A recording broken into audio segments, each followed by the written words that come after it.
Magandang araw. So, after ng discussions natin sa may chemical reactions, dito naman na tayo sa chemical composition. Actually, the past two lessons, which is the chemical formula and then yung chemical reactions is connected dito sa may chemical composition. So, parang prerequisite yung dalawa and then proceed na tayo dito sa may chemical composition. So, before tayo mag-discuss or mag-deep dive doon talaga sa may chemical composition, dapat medyo familiar muna tayo sa mga terms na meron tayo sa chemical um, composition. So, first is solutions, no? So, ano ba kapag sinabi nating solutions? 'Di ba? Ang solutions is everywhere naman 'yan eh, 'di ba? For example, yung juice. So, it is a solution because it is composed of yung tinatawag natin na solute and then yung tinatawag natin na solvent. So, solute plus solvent is equals to a solution. So, yung mga examples natin dito, so for example, si juice, solution ba siya or hindi? No. So, si juice is, actually, siya ay isang solution, of course, because it is composed of a solvent and then a solute. So, ano din yung solute? Actually, the solute is the smaller portion and then kadalasan is solid siya or liquid or minsan gas siya. And then the solvent is a liquid and then sometimes pwede rin siyang gas. Pero ang most common solvent kasi ay yung H2O or yung water. So meaning, um, yung solvent natin will be liquid which is water. So dito sa juice, ayan, for example, meron tayong juice powder and then yon, di ba? And then meron tayong solvent which is the water to have this juice. So a juice is a solution. So paano naman tayo dito sa may sa may bottled water? No. So yung bottled water, since siya, solution siya or not. Kung titingnan natin siya, mukha siyang solvent lang, di ba? Kasi water itself lang yan. Pero we can consider that as a solution. Why? Because hindi lang naman kasi water ang meron dyan. Di ba? Meron tayong mga contaminants. For example, meron tayong mga bacteria. For example, sa tap water, meron tayong mga bacteria. Meron tayong mga metals na hindi naman natin nakikita. No, so it is considered a solution. Pero kung water itself lang or pure water, for example, itong Nature Spring, which is distilled, this is a solvent. So we can consider this bottled water as a solution or a solvent. No, so next is yung milk. No, si milk is also a solution. Why? Because for example, meron tayong powdered milk. No, and then yung solvent, 'di ba? Which is water or sabihin na natin liquid milk na lang siya from the very start. For example, galing siya sa baka, of course, it is a solution. Kasi, di ba, meron siyang solvent, which is the water, and then yung mga fats na meron doon sa, galing doon sa may baka na nagpo-produce ng milk. And then, next is, solution din to. Yung beer, di ba? Solution din yan. And then, of course, why? Kasi, it is composed of alcohol, di ba? And then, water. Diba? And then, so, liquid yung solvent and then liquid din yung kanyang solute. So, yung tap water naman, of course, hindi natin siya i-consider as solvent. Why? Because tap water, yan, maraming contaminant. So, i-consider natin siya as solution. Diba? So, for you lang naman to be informed kung ano ba ang pinagkaiba ng solution, solvent, or solute. So, for the definition, solution is a liquid mixture in which the minor component, gaya nga nasabi ko kanina, yung mas maliit na portion or mas konti, ay yung tinatawag natin na the solute or ang solute. And then, syempre, uniformly distributed siya within the major component which is solvent. Ibig sabihin, siya ay distributed siya along the solvent. So, magkaisa na sila. No, solutions as homogeneous mixtures. Diba? Napag-aralan naman na natin yung heterogeneous and then yung homogeneous mixture. So, of course, the solution is a homogeneous mixture. Why? Kasi nga, uniform yung kanyang uniformly distributed yung kanyang mga components. Hindi mo sila mapaghihiwa-hiwalay. Hindi mo sila makukuha sa isang salaan lang using a sieve. Or for example, using a cheesecloth, ganon. Hindi mo sila agad-agad makukuha. Diba? So, eto, para mas madali nating maintindihan kung ano ba yung pinagkaiba-iba nilang tatlo. So, kapag solute, the small portion, it can be a solid or a liquid or minsan gas. Again, kadalasan ang solute ay solids or liquid. And for the solvent is always liquid or sometimes pwede rin siyang gas. And then the solution is solute plus the solvent is equals to solution. So solutions, the relative amount of a given solution component is known as its concentration. Tinatawag daw natin na concentration yung relative amount na meron tayo or yung relative amount ng component na meron tayo sa isang solution. Of course, again, solute is the component of a solution in which in a lower quantity. So solute concentrations are often described with qualitative terms such as dilute. Natawag natin siyang dilute. No? Or yung lower concentration. Kapag daw lower concentration, yung solute natin doon sa solvent is siya ay dilute. For example, naghalo ka ng tatlong kutsara ng juice powder sa isang drum ng tubig. So ibig sabihin, the solution is dilute. Why? Kasi nga konti lang yung amount ng solute na meron tayo doon. No. Kapag naman sinabi nating concentrated, relatively high yung concentration. For example, naghalo ka ng juice powder sa tatlong juice powder sa isang tasang tubig. 'Di ba? So, masyado siyang concentrated. Kapag tinikman mo 'yun, masyadong maasim.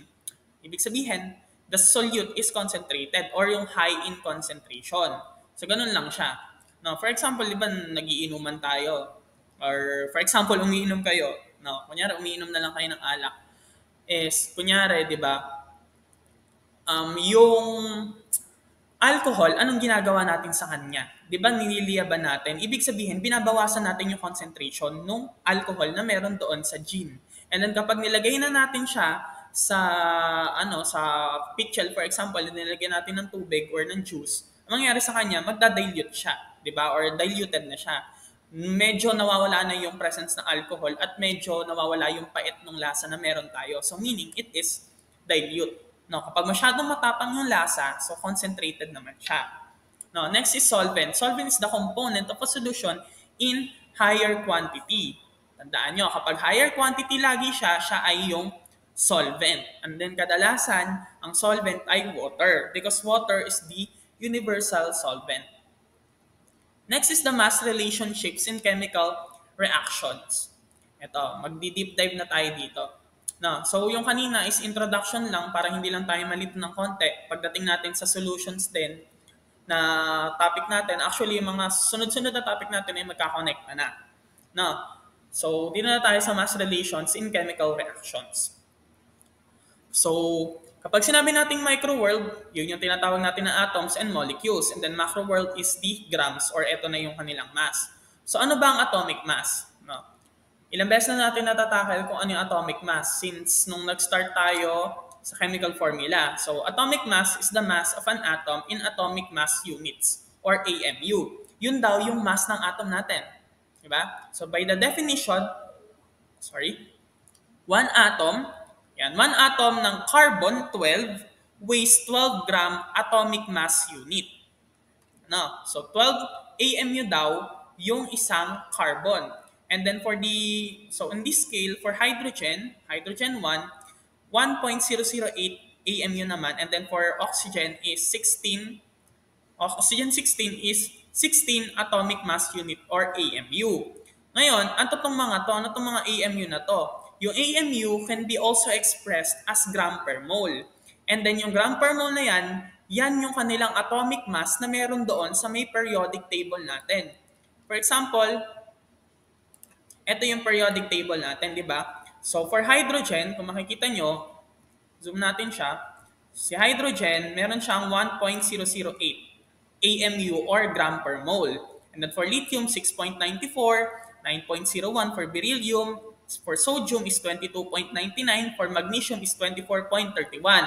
Lagi itong makikita sa periodic table. Huwag kayong mag-alala, hindi nyo na ito i-compute because it is given pagdating doon sa periodic table natin. Ngayon, sa natin magagamit itong mga atomic mass na to or yung AMU na to or yung tinatawag natin na molar mass nila. Of course, Gagamitin natin yan for stoichiometry, which is our future chapter dito sa lesson natin. No, magagamit natin siya. So the average atomic mass is the weighted average of all of the naturally occurring isotopes of the element. Saan daw ba galing tong atomic mass na to?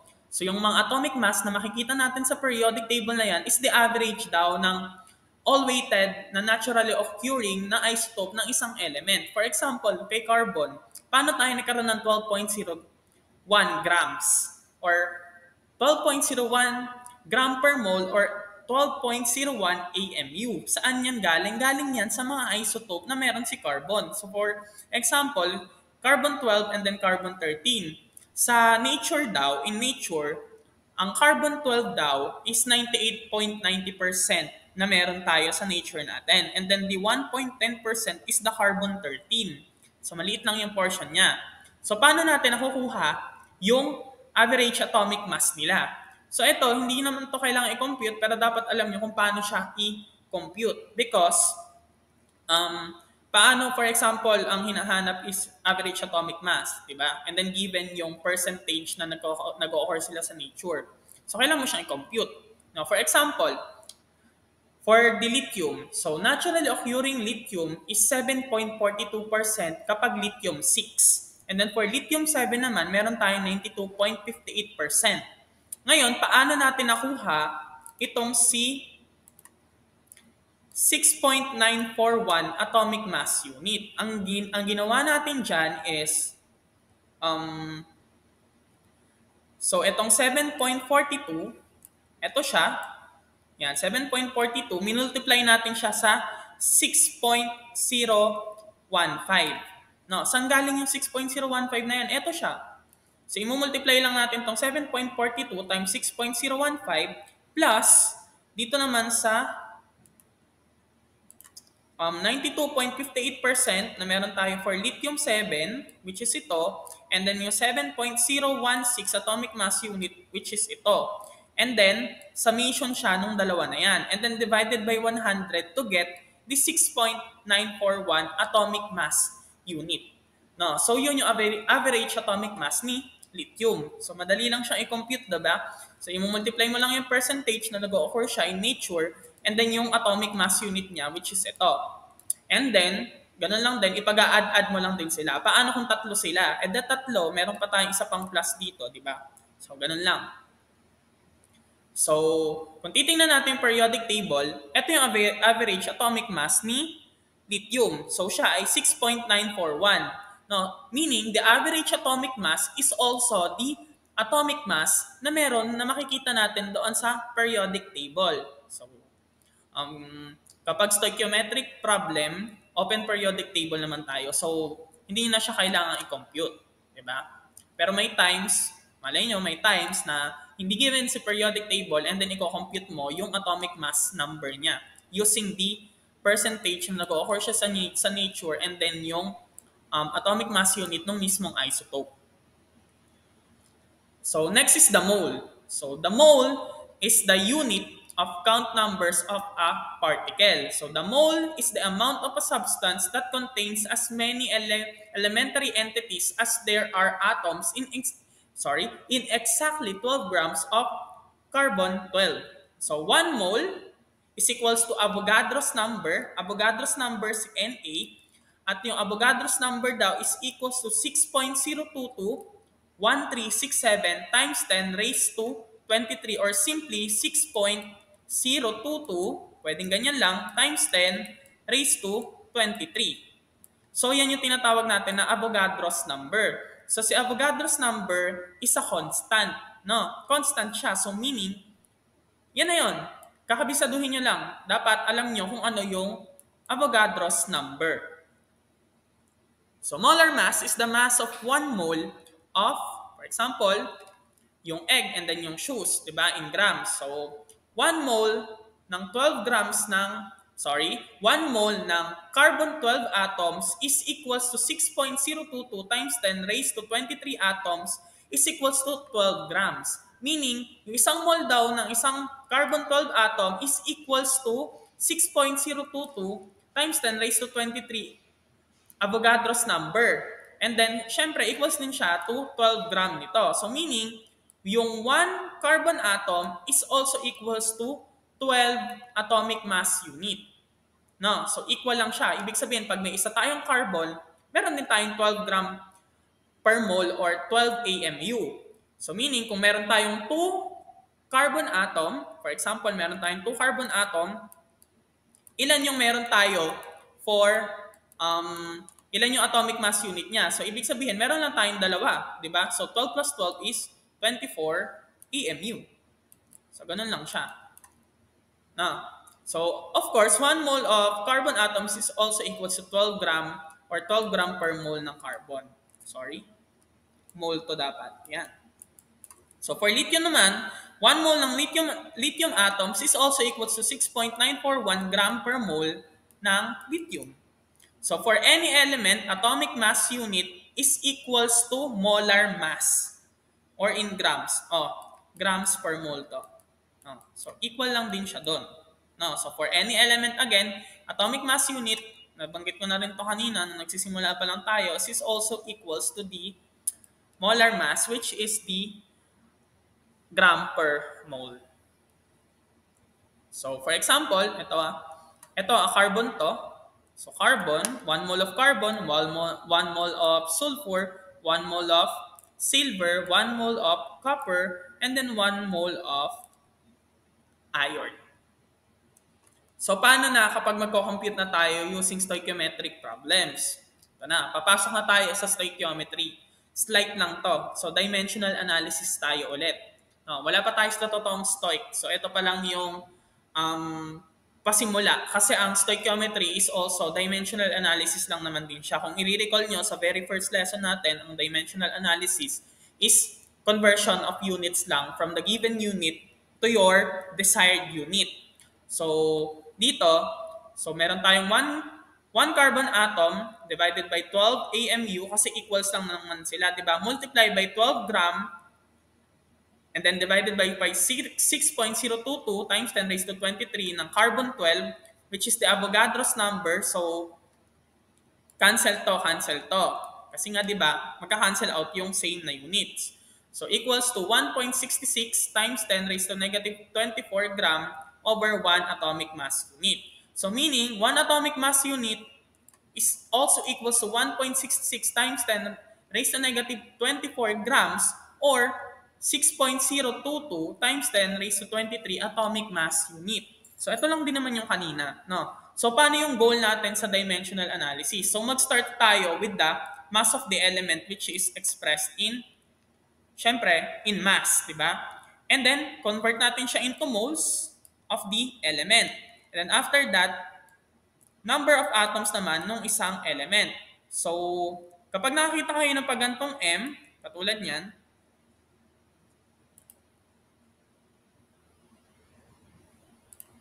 kapag nakakita tayo ng M na katulad niyan, meaning niyan, molar mass yan in gram per mole. And then Na is the Avogadro's number. So ito, Avogadro's number to, and then ito ay molar mass in gram per mole. So example tayo para hindi tayo masyadong lost doon sa mga explanation natin. So in this case, how many atoms are in 0.551 gram of potassium? So in this case, ang hinahanap natin ay yung number of the atoms, di ba? So si number of atoms yung nawawala. And then given yung mass ng potassium, mass yan, hindi yan molar mass ha. Ibig sabihin, given yung mass which is 0.551 gram ng potassium. Again, kung babalikan natin to, ano yung gagawin natin? So mag-start tayo with the mass of the element and then convert natin into moles of the element and then number of the atoms of the element. Ganon yung nandito sa instruction. So paano yung gagawin natin dito? So 1 mole of potassium is equals to 39.10 gram. Kung titingnan nyo sa periodic table, so from the periodic table to, sir, saan po nakuha yung 39.10 gram ng potassium? Of course, from the periodic table. So galing yan sa periodic table. Gram per mole yan. So i-express yan, 39.10 gram per mole yan ng potassium or ng K. Diba? So ano yung next step natin? So, 1 mole of K is equals to 6.022 times 10 raised to 23 atoms or the Avogadro's number. Diba kanina pa natin binabanggit yan na ang 1 mole is equals to the Avogadro's number. No? So, paano na yung ginawa natin dyan? So, ito yung solution natin. So, start tayo dito with the 0.551 grams. So, 0.551 grams. Wait lang, magbago tayo ng kulay. Pang laser pala to.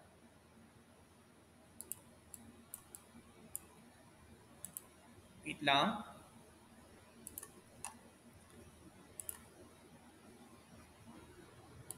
Yan. So, nag-start tayo with 0.551 gram ng potassium and then multiply, di ba?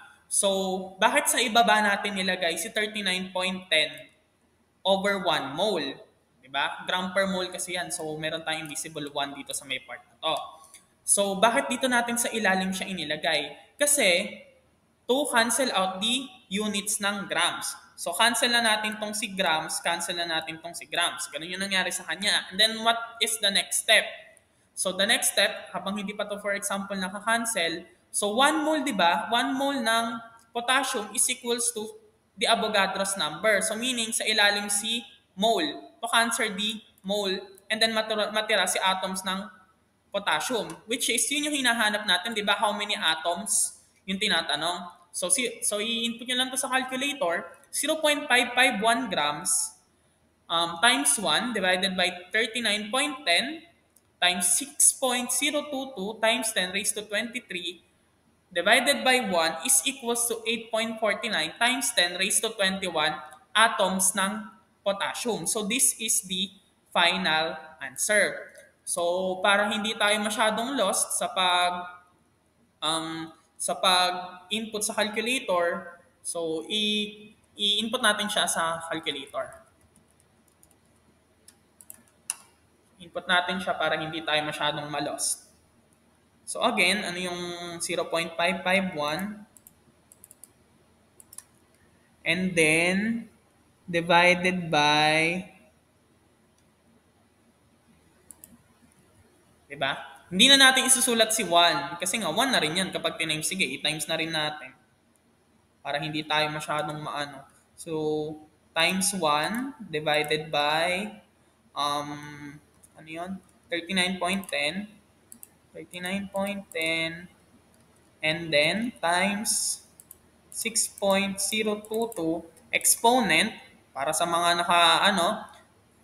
para maisulat natin yung times 10, di ba? So, exponent siya sa calculator. Kung walang exponent yung calculator nyo, the times 10 yung nakalagay.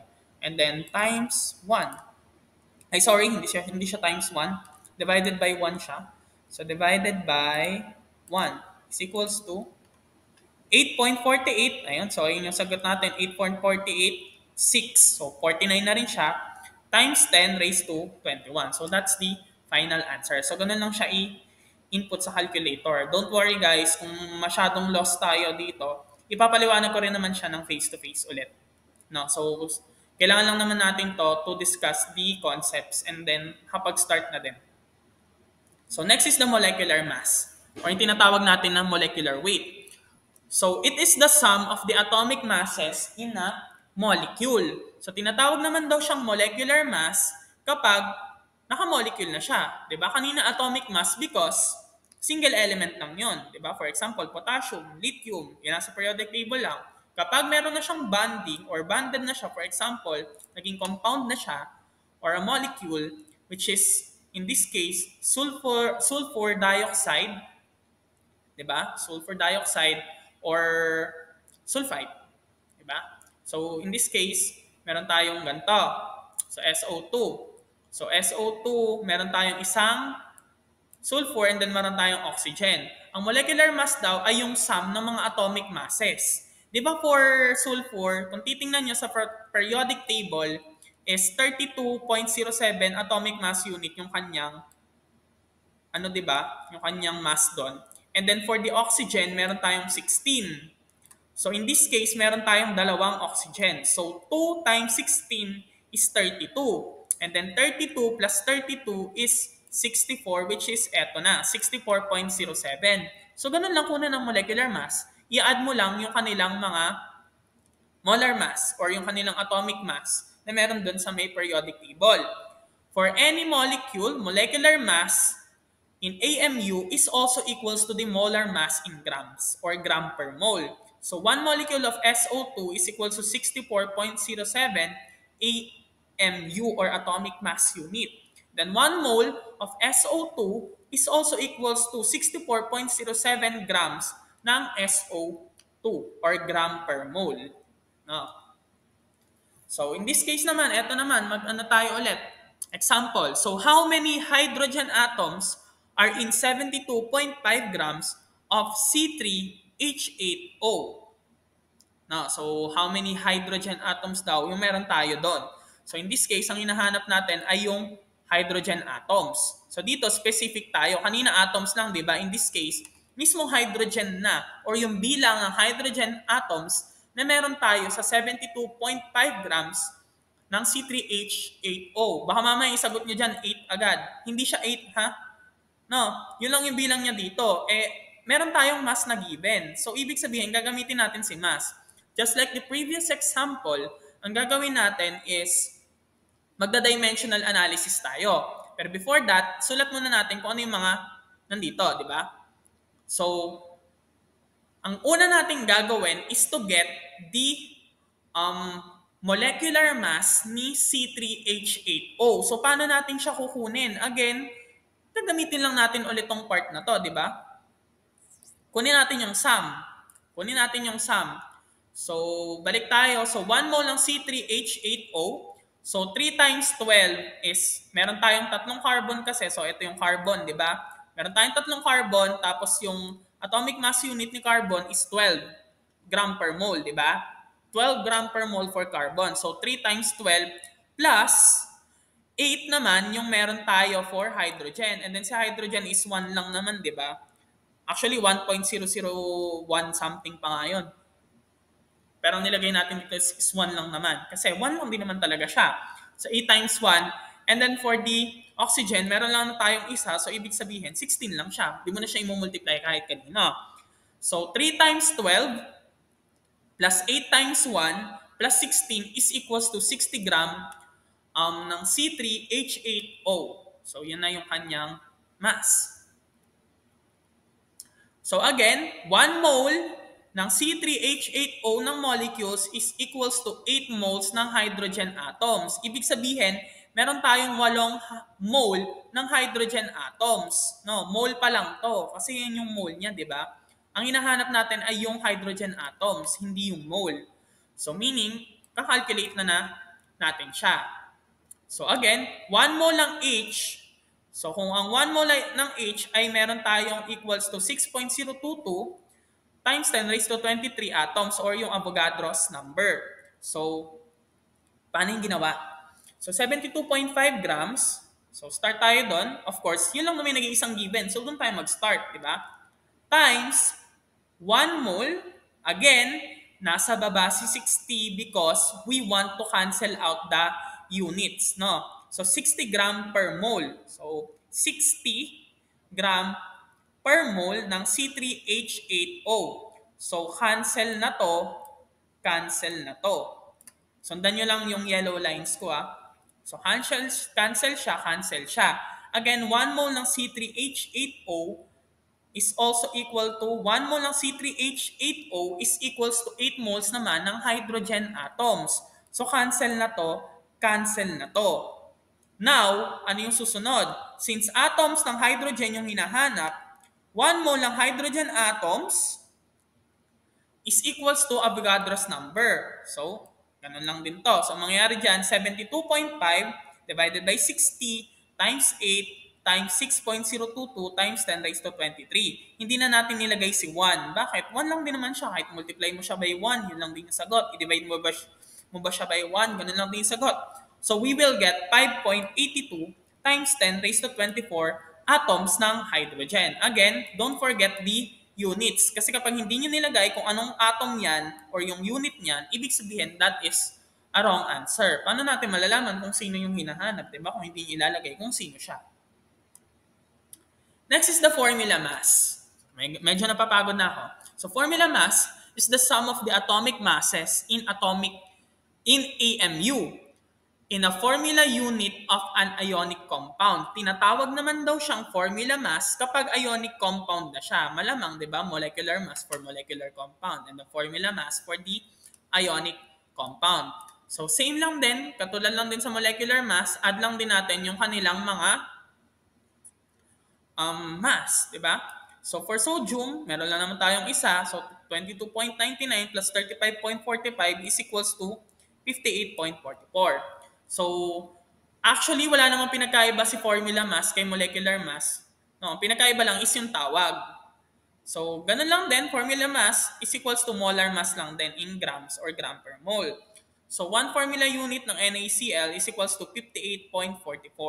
And then 1 mole ng NaCl is equals to 58.44 gram per mole ng NaCl.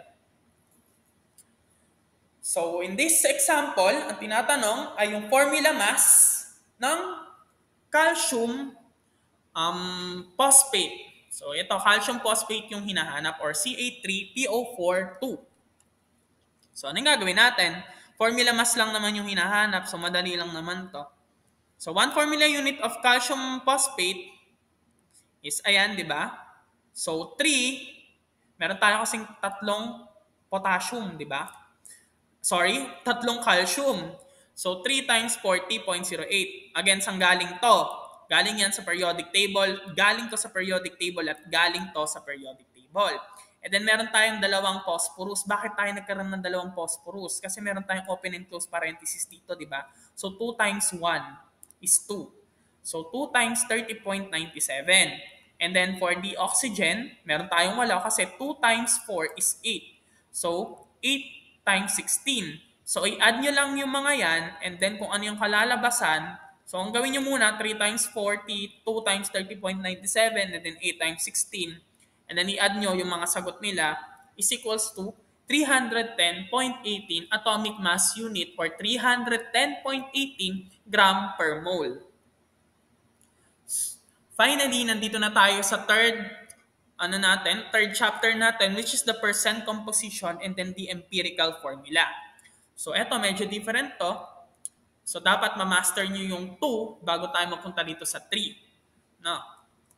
So percent composition of an element in a compound is equals daw sa N, which is the number of moles of the element in 1 mole of a compound, multiplied by the molar mass of the element. Again, the molar mass of the element is from the periodic table, divided by the molar mass of ng compound times 100. So ganito lang i-compute ang percent composition. For example, we have a C2H6O or an ethanoic acid. Meron tayong ethanoic acid. So, ang gagawin natin is kukompute natin yung percent ni carbon, percent ni hydrogen, and then percent ni oxygen. Kasi, percent composition ng element in a compound yung tinatanong. Ilang porsyento daw sa element na to si carbon, ilang porsyento daw sa element na yan, ay sa compound na yan, si hydrogen, and then, ilang percent daw si oxygen sa compound na yan. So, ganun lang naman. So, again, N is the number of mole. No? So, for carbon, percent ng carbon, focus muna tayo kay carbon. So, 2, saan galing si 2? Kasi meron tayong dalawang carbon. Times 12.01 gram, saan galing to? Of course, from the periodic table. And then the 46.07, saan galing yan? Again, molar mass ng compound. No, si 46.07. Bakit 46.07? We have 2 carbons, di ba? So 2 times 12, di ba? 2 times 12 and then 6 times 1 and then 16 times 1 is equals to 46.07 grams. Kaya natin nakuha to. And then 2 times 12.01 divided by 46.07 times 100 is equals to 52.14%. So sa compound daw na yan, meron tayong 52.14% ng carbon. And then for the hydrogen, ganun lang din. Again, from the periodic table. And then yung 6 ay galing sa kanya. Galing dito. And then 1 for oxygen. And then 16 from the periodic table. No. So kung i-add natin yung tatlo na yan, equals to 100%. Pag hindi 100% ang nakuha nyo kapag in-add nyo yung tatlo na yan, ibig sabihin there is something wrong pagdating doon sa computation nyo. So percent composition and empirical formulas. No? So mass percent to moles of each element, ang gagawin daw natin is co-convert to grams and divide by molar mass. And then yung moles of each element naman, para mapunta natin sa mole ratios na tinatawag of ng elements, no? So i-divide naman natin sa smallest number of moles. And then yung from mole ratio of element to empirical formula ay yung ginagawa natin, yung nagkakaroon tayo ng change to integer of subscript. Para mas malinaw, di-discuss natin siya. No? So first is determine the empirical formula. No? So empirical formula ang tinatanong dito of a compound that has following percent composition by mass, which is the potassium is 24.75, the manganese is 34.77, and then the oxygen is 40.51%. Ang tinatanong ay yung empirical formula. Again, empirical formula is the simplest formula ng isang compound. Now, ano tong mga given na to? Yan yung kanilang mass, di ba? Yan yung mga mass nila or mass percent. So, paano yung ginawa natin dito? So, given na tong 24.75 gram ng potassium and then i-divide natin siya by 39.10 gram. Saan galing to? Saan galing sa 39.10? Again, galing yan sa periodic table. And then, makukuha natin 0.6330 mole ng potassium. And then for the manganese, 34.77, which is ito. And then 54.94. Saan galing yan? From the periodic table. Again, nakalimutan ko sabihin, cancel yung grams. Again, sa ilalim ilalagay si grams para ma-cancel out yung units. Dimensional analysis. Don't forget that, ha? Para makuha natin yung mole. Kasi di ba nga, ang first step daw natin ay yung mass percent, which is itong mga to, co-convert natin into moles of the element, which is itong nakuha na natin dito, di ba? So next, ayan, and then so on. Tuloy natin for oxygen, 40.51 gram, which is ito. And then, 16 gram, galing doon sa periodic table. And then yan, para makuha natin si 2.532 mole. So, ito na sila. So, nakuha na natin yung second step. Diba? So, after that, mole ratios naman. Yan.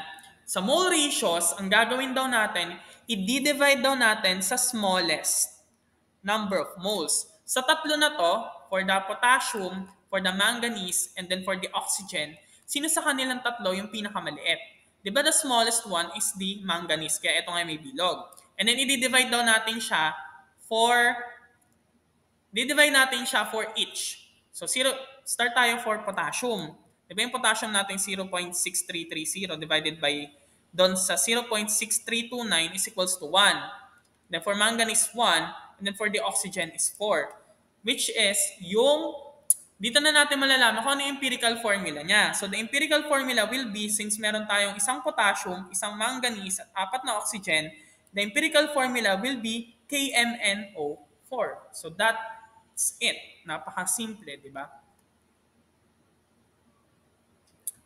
So, paano yung naging step natin dito? Ang naging step, again, summary lang to, katulad ng kanina, ito lang din yon. So, in this case, meron tayong 22 grams ng carbon dioxide and then 13.5 grams ng H2O. So, gram ng carbon dioxide to mole ng CO2 to mole ng carbon to gram ng carbon. Katulad lang din ng ginawa nating mga steps dito. No? And then, makakuha tayo ng 6 gram ng carbon which is equals to 0.5 moles ng carbon. No? And then, for the water, ayan, gram ng water which is 13.5, mole ng water, mole ng hydrogen, and then gram ng hydrogen which is equals to 1.5 gram ng hydrogen. And then equals to 1.5 mole ng hydrogen. And then for the oxygen naman, gram ng oxygen, and then gram of sample, Kasi nga, hindi naman given dito sa dalawa na to si oxygen, di ba? So, manggagaling yung mismong gram ng sample natin, ayan, which is ito, yung 11.5 gram, ima-minus natin sa gram ng carbon plus gram ng hydrogen, which is 6.0 plus 1.5 to get the mass of the oxygen. So, ito, medyo complicated tong problem na to. No, so sundan niyo na lang din yung mga sinasabi ko is equal to 0.25 mole ng oxygen and then divide by the smallest unit which is the 0.25 mole ng oxygen. Kapag dinivide natin yan, ayan, divide by the smallest unit na makukuha natin is C2H6O. So the empirical formula will be C2H6O. If ever na-confuse kayo sa may part na to, we can repeat this question naman sa face-to-face natin before tayo magkaroon ng quiz or before tayo magkaroon ng exam. No? Pwede nyo itanong tong part na to kung medyo confused kayo. And then, you can use this one as your practice. And then finally, for the stoichiometry part. Now, so dito na tayo sa stoichiometry part which is the highlight of our lesson. So a process in which one or more substances is changed into one or more new substances is a chemical reaction. So masasabi daw natin siya na stoichiometry kapag siya ay in a chemical reaction na. Again, di ba na-discuss na natin to in the chemical equation or chemical reaction. So a chemical equation uses chemical symbols to show what happens during a chemical reaction. So from the reactants to product. So three ways of representing the reaction of hydrogen with oxygen to form water. So the first is the word type. So 2 hydrogen molecules plus 1 oxygen molecule to produce 2 water molecules. And then again, ganun lang din naman siya. So 2H2O2 and then 2H2O. And then ito naman yung kanyang billiard ball model. So again, recall from our previous topic in chemical reactions and formula, balancing is essential pagdating sa stoichiometry. Kaya last time, sinasabi ko sa inyo na dapat master nyo ang pagbabalance because you need balancing for the stoichiometric part, no, or for the stoichiometry. Kasi kapag hindi balance ang isang chemical reaction or equation is the answer will be wrong. Kasi nga, hindi siya balance. Hindi tama yung mga coefficient na meron ka doon. So, kailangan balance siya. No? So, stoichiometry, chemical formulas provide the identities of the reactants and product involved in the chemical change, allowing classification of the reaction. Coefficients provide the relative numbers of these chemical species, allowing a quantitative assessment of the relationships between the amounts of a substance consumed and produced by the reaction. So these quantitative relationships are known as the reaction stoichiometry. Yan, tawag daw siya na reaction stoich in short. No? So ang stoichiometry daw is derived from the Greek words stoichion, meaning element, and metron, meaning to measure. Meaning, minimeasure natin yung element. Diba? So these are the steps of these are the steps for the stoichiometry. So, what are the steps? So, ito yung mga steps natin. Ito, meron tayong block diagram and then, ito yung mga steps natin.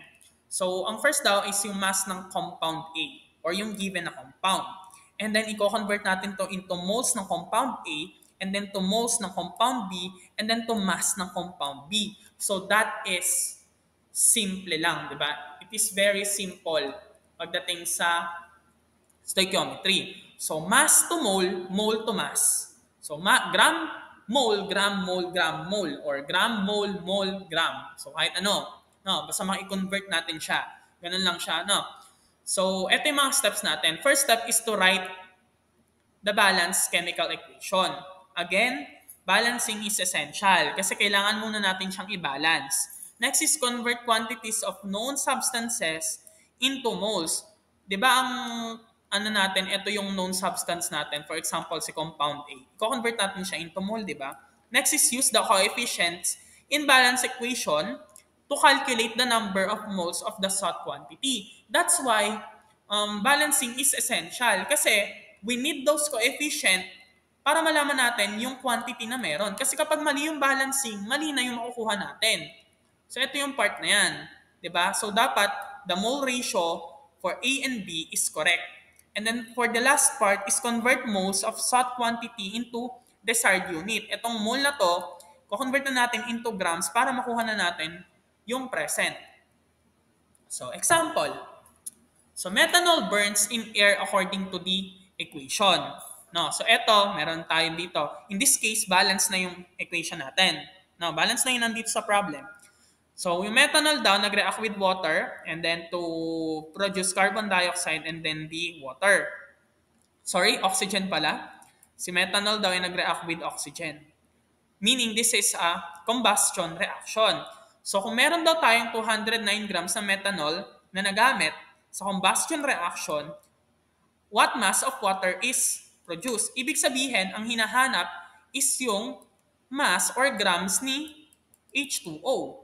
Diba? Siya yung hinahanap natin. Ngayon, paano natin yan nahanapin? Using the 209 grams na meron tayo for CH3OH or methanol. So, gagamitin daw natin to para makuha ito. So, again, the steps will be gram ng C3HOH, moles ng CH3OH, and then moles ng H2O, 2 grams ng H2O. Gram, mole, mole, gram. So, ayan, molar mass, coefficient, molar mass. So, ito yung solution natin. So, start tayo with the 209. Diba? Meron tayong 209 gram ng methanol. And then again, nasa baba si 32.0 gram ng methanol. Ngayon, saan galing yung 32 grams na naman na yan? Galing yan from the periodic table. Sir, wala naman si methanol sa periodic table. 'Di ba? So wala siya doon. So paano natin ulit makuha si 32 gram? So para makuha natin siya, again, 12. So 12 to, 'di ba? 12 plus 3 plus 16 plus 1, 'di ba? So i-add mo lang yung mga molar mass na meron si carbon, hydrogen, oxygen para makuha natin si 32 gram. 32 gram per mole. And then meron daw tayong 1 mole ng CH3OH in each 32 grams. Multiply by, so, sa baba tayo ulit. Bakit sa baba muna yung ulit yung tingin natin para ma-cancel out natin yung mole dito. To cancel out that, gagamitin na natin tong mole ng CH3OH. Sir, saan galing tong 2? Saan galing yan? That is the mole ratio. Diba dito sa may balance natin, meron tayong 2 ng methanol. So, ibig sabihin, din natin siya ilalagay. And then, ang sabi kasi, coefficients yan. Meaning, 2 mole ng methanol is also equals to 4 mole ng water. In this case, sa balance natin, meron tayong 4 mole ng water. So, cancel out din to. Kasi, ilalagay natin dito sa baba yung 1 mole ng H2O.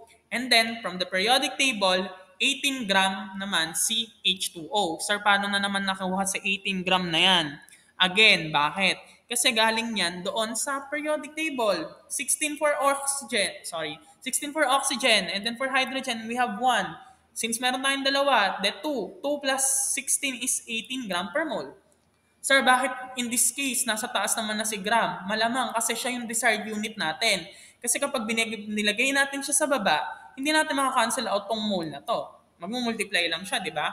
And then, when you input that, sa calculator natin, 209 divided by 32 times 4 divided by 2 times 18 is equals to 235 gram ng water. So, kuha na natin siya. Di ba? So, for yours, actually, dapat sa face-to-face natin ito gagawin. So, try nyo lang na magsagot. Dito, try nyo lang siya. So, in this case, balance na tong number 1 for usop. Then, for number 2, balance na rin siya. And then, for number 3 is also balance. So, try nyo lang din siya for practice. No? And then, face-to-face, sasagutan natin siya. Pero mainam na rin na may sagot na agad kayo bago natin may face-to-face, di ba? At least para mapapractice kayo. Then, last is the yields. Yan. Last part na to. So next is yield. So the relative amounts of reactants and products represented in a balanced chemical equation are often referred to as stoichiometric amounts. No? So yield is a measure of a chemical reaction's efficiency as a ratio of moles of product to moles of reactant. Kapag sinabi natin yield, ito yung kinalabasan. Gaano kadami yung na-produce natin. For example, nagkaroon tayong combustion reaction. Nagsunog tayo ng 10 grams ng kahoy. Sorry, 10 grams ng asukal or ng sucrose. Ngayon, ano daw yung magiging yield? No. For example, ano yung magiging yield natin for the sucrose after the combustion? Ilan na lang yung matitira? So, ganun yung kapag sinabi natin yield. No. So, sa yields, meron tayong tinatawag na limiting and excess reactants.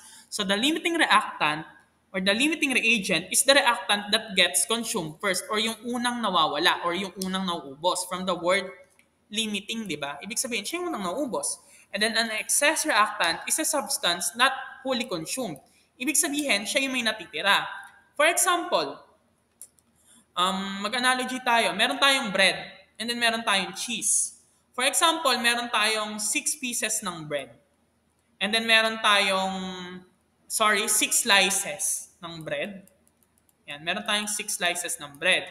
And then for example, meron tayong 10 slices ng cheese. Ayan, meron tayong 10 slices. So, 'di ba, sa paggawa natin for example, ito ng grilled cheese. Meron tayong grilled cheese.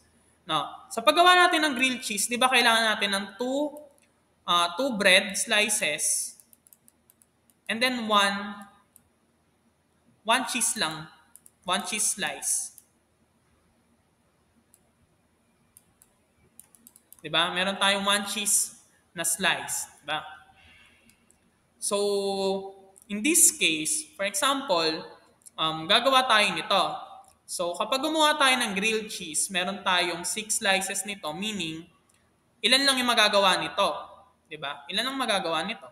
Makakagawa lang tayo ng 3 slices dito, ay 3 grilled cheese, diba? 3 grilled cheese lang. And then for this one naman, isa lang naman yung kukunin natin. So, ilan lang yung makakonsume natin? Isa lang din. So, meaning, ilan pa yung matitira dito?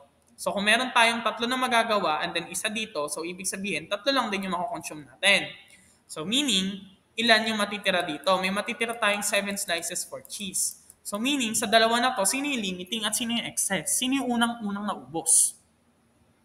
Diba? Ang unang naubos natin ay si bread. Meaning, siya yung ating limiting reactant. And then, for the excess reactant, will be the cheese. Kasi yun yung maraming matitira. So, limiting reagent, reactant used up first in the reaction. Nasabi na natin to eh. So, in this case, so 2NO daw, kung i-apply natin siya sa chemical reaction, meron tayong dalawang NO. And then, na-react natin siya with oxygen to produce NO2. So, NO is the limiting reagent. Bakit? And then, si O2 is the excess reagent. Bakit? Bakit ito yung naging limiting, tapos ito yung naging excess? Bakit dito sa may reaction natin, meron tayong dalawang coefficient dito, tapos ito, 1 lang na may coefficient. Again, hindi nakadepende sa coefficient kung sino yung limiting at kung sino yung excess. Kino-compute yan. No? So, for example, mag-example tayo. In one process, 124 grams of aluminum are reacted with 601 grams ng iron 2O3 or iron 3 oxide. So, meron tayong reaction doon na ganito. In this case, calculate daw natin yung mass ng aluminum oxide. No? So, dito, tinatanong daw ay yung mass ng aluminum oxide yung tinatanong. So, paano gagawin natin? So, actually, the yields for the limiting and excess reactant, ang ginagamit din dito ay stoichiometric process din. So, mag-i-stoich muna tayo. Mag-stoich muna tayo. Para makuha natin yon. Aalamin muna natin kung sino sa dalawa na to yung limiting at yung excess. Diba? So, kung titingnan nyo, sino ba sa kanila yung mas marami in terms of grams? Di ba mas marami na yung mas marami si iron compared kay aluminum. Diba? So, pwede nating isipin na ang excess natin ay ito. And then, ito yung limiting. Bakit, sir, tayo nagganon? Eh mas naman kasi to, 'di ba? So pwede tayo mag-assume. Pero mas maganda kung kino-compute natin. Again, pwede tayo mag-assume kung sino yung excess at limiting kapag grams yung given. Pero kung ang given lang ay yung mga coefficients na nasa balance, bawal tayong mag-assume. So katulad ng ginawa natin ng mga previous example, so gram ng aluminum, mole ng aluminum, para makuha natin si Fe2O3 na needed and then gram ng aluminum. So either way, either way sa dalawa na to kung sino i-convert natin. Nakalagay naman na or dyan. Yan. So, ang ginawa natin dito, ginamit natin tong first part. So 124 grams ng aluminum and then 27 grams ng aluminum, ito yung periodic table, 1 mole ng Fe2 dito from the balance and then 2 mole ng aluminum from the balance kasi yun yung coefficient times 160 grams ng Fe2O3 kasi si Fe2O3 yung needed. So ibig sabihin, we have 367 gram ng Fe2O3. In this case, meron tayong 601, meaning mas madami to. So, kung pabaliktad naman yung gagawin natin, ay hindi. Hindi pa to pabaliktad. Yun lang din to. So, same lang din to dito.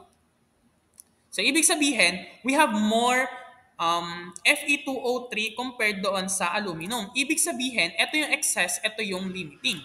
Again, ang limiting ay si aluminum. And then, ang excess natin ay si Fe2O3. Ngayon, na-determine na natin kung sino yung excess at si limiting. Gagamitin natin kung sino yung limiting, of course. Gagamitin natin si limiting to calculate the mass of the aluminum O3. Kasi ito yung hinahanap natin, di ba? Yun yung hinahanap eh. So, gamitan na natin si 124. So, 124 grams ng aluminum, again, 27 gram aluminum from the periodic table, 2 moles ng aluminum is equals to 1 mole ng aluminum oxide or Al2O3. So, ito siya. Diba? And then times 102 gram ng Al2O3. Sana naman to galing? Galing yan again sa periodic table. Meron, diba? Molar mass is equals to 234 grams ng aluminum oxide. So, ganun lang siya i-compute. And then for the practice, ito, exercise ulit. And then next is the percent yield. No? So, paano natin ko-compute sa percent yield? Actually, for the percent yield, we have a formula. So, ang formula natin is actual yield divided by the theoretical yield times 100%. Ano ba sa theoretical yield? This is the maximum amount of a product that can be formed in a chemical reaction based on the amount of the limiting reactant. Ibig sabihin, the theoretical yield is the one that we have to calculate. Ika-calculate natin si theoretical yield. From what? From the given. And then, paano natin siya makakompute, the theoretical yield? We will use the stoichiometric process. Mag-stoichiometry muna tayo to calculate the theoretical yield. And then, i-apply natin siya sa formula to calculate the percent yield. And then, the actual yield is the mass of the product of the actually obtained from the reaction. Ibig sabihin, si actual yield ay given na. Example, upon reaction of 1.274 grams of copper sulfate with excess zinc metal, which is 0.392 grams ng copper metal was obtained according to the equation. Ang tinatanong dito, what is the percent yield ng copper? Percent yield ng copper ang nawawala. Ibig sabihin, yung 0.392 grams ng copper metal na yan na yung actual yield natin. Kasi di ba si actual yield yung given? So, ito na yung actual yield natin. Ngayon, ang hahanapin na lang natin ay si theoretical. Paano natin hahanapin si theoretical? Gagamitin natin ngayon yung isa pang given which is the 1.274 grams ng copper sulfate. No, di ba? Gamitin natin yan. Bago tayo ng color, mag-white tayo. Wala palang white. Gusto yung mas malinaw na lang dito. Ito, yellow. No. So, 1.274 grams ng copper yung gagamitin natin. So, wala pala tayong solution dito. Ang gagawin natin is 274 grams ng copper sulfate, CuSO4. So, yan siya. And then, times yung grams ng copper sulfate. Di ba? Again, nasa baba siya to cancel out this one. No, so, ito, itry nyo na lang din kung paano to computein. No. And then, after that, 1 mole, of course, ng copper sulfate. And then, ano naman yung nasa ilalim? Di ba nag-i-stoich tayo? So, mole ratio. Di ba? So, kung magmo-mole ratio tayo, so again, titingnan nyo kung balance yung reaction. In this case, balance na yung reaction na meron tayo dito. So, 1 mole ng copper sulfate, since ang hinahanap natin ay si copper, is also equals to 1 mole ng copper lang. Di ba? And then, ibaba natin siya. Ibababa natin siya dito. 1 mole ng copper is equals to grams ng copper doon sa periodic table. Again, hindi ko nilagyan tong part na to ha. Kayo maglalagay niyan. And then, kapag na-compute nyo na siya, yun na yung theoretical yield. No. Pag na-calculate nyo na yung theoretical yield, gagawin nyo, i-input nyo na siya doon sa formula. So, formula natin for percent yield again is percent yield is equals to actual yield divided by the theoretical yield. So, hanggang yung mangyayari, yung na-compute nyo, ilalagay nyo dito, and then yung nasa given dito, and then times 100%, and then yun na. No, so, i-check natin yung sagot nyo sa face-to-face natin. So, ganun lang. So, that's all. And then, the next lesson will be gas loss. Thanks! Magandang araw.